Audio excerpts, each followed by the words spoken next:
What's up everyone, Erik here from Hardware for Gamers, and in this video I'll be taking a look at Cougar's MX330-G.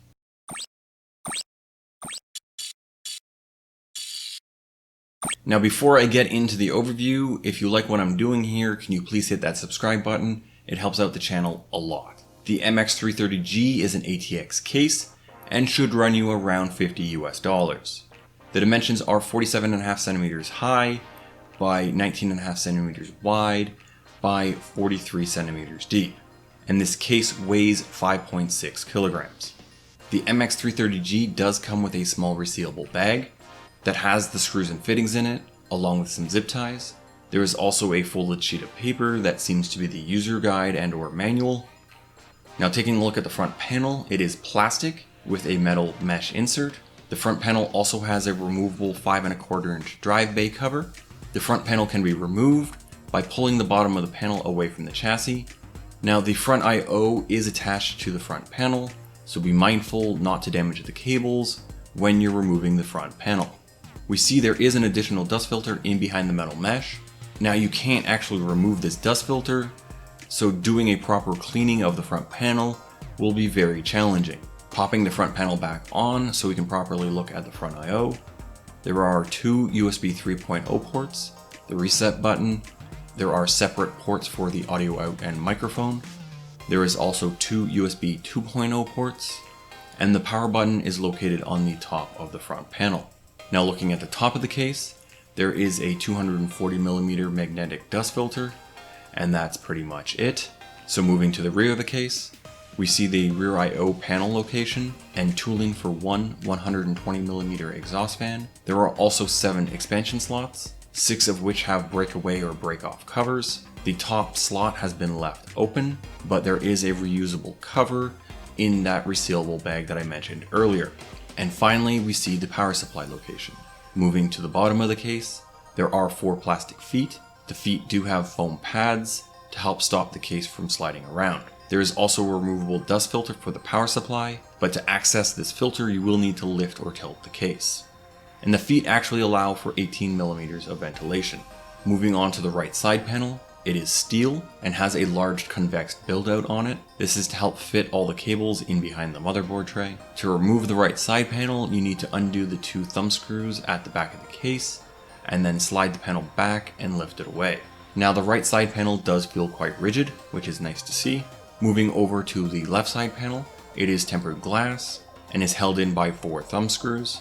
To remove the glass panel, you should lay the case onto its side, undo all 4 thumb screws. Now there are 4 standoffs holding the glass in, so you'll need to actually lift the glass panel straight up. Now looking at the inside of the case, there is a basement, and the top of the shroud has 3 cutouts for running cables. Now even though the front of the case has been pretty much left completely open, the MX330 can house 1 optical disk drive. The optical disk drive would be held in by 6 screws. That's 2 on the left side of the case, and 4 on the back side of the motherboard tray.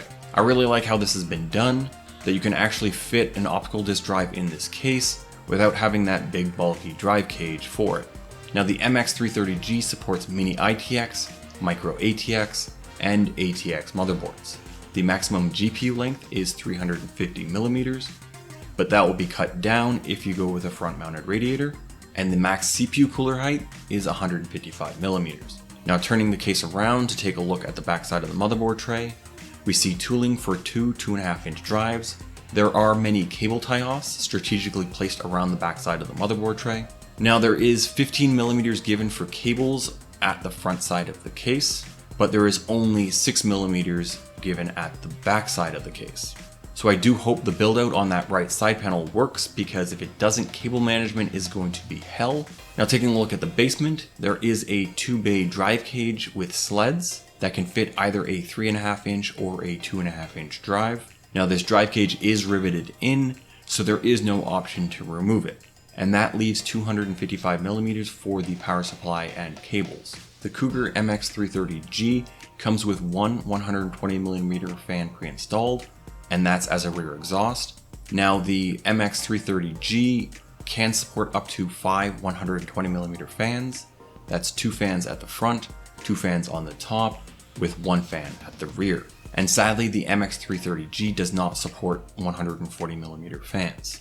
Now for radiator support, you can have up to a 240mm at the front, or a 120mm at the top, and or a 120mm at the rear.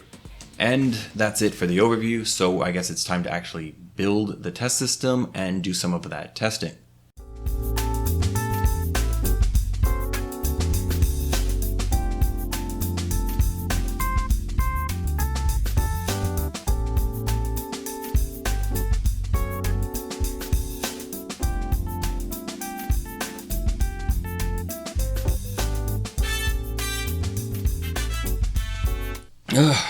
Okay, all my testing is done, and I'm going to start off with the stock fan that I tried putting through my standardized fan tests, where I measured the FPM, RPM, and dBA in 6 tests.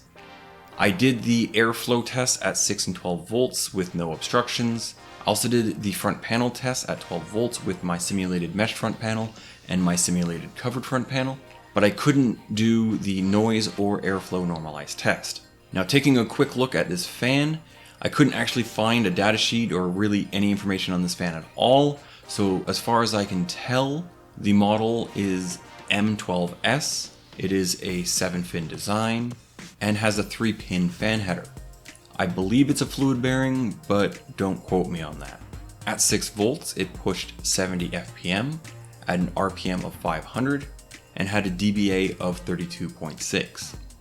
At 12 volts, it pushed 200 FPM, at an RPM of 940, and had a dBA of 34.6.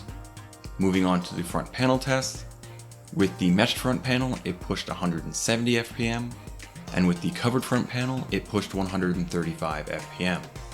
So because this fan didn't have a dBA of 35, I couldn't test it in my noise normalized test, and because this fan didn't reach 150 FPM, I couldn't test it in my airflow normalized test. So yeah, the stock fan for the MX330-G kind of sucks, but it should work well enough to be used as a rear exhaust fan. Now before I get on to the case temperature charts, if you do have any questions about my case testing method, check the card above, and that should answer most of your questions. Now Cougar has a few other versions of this case, but with different types of side panels and or additional fans, but the chassis itself is the same. So these tests should give you a pretty good idea for those cases as well. In its stock configuration, the MX330 had the CPU hit 36.6 Celsius, which is quite hot, but by adding 2 front intakes, brought the temperature down to 56 Celsius, and in the fan normalized test, the CPU's max temperature was only 51.3 Celsius. Now when compared to the other cases I've tested, the MX330 in its stock configuration was second to last, but in the fan normalized test, the MX330 is essentially tied with the Focus G and the MB311L for the best CPU temperature.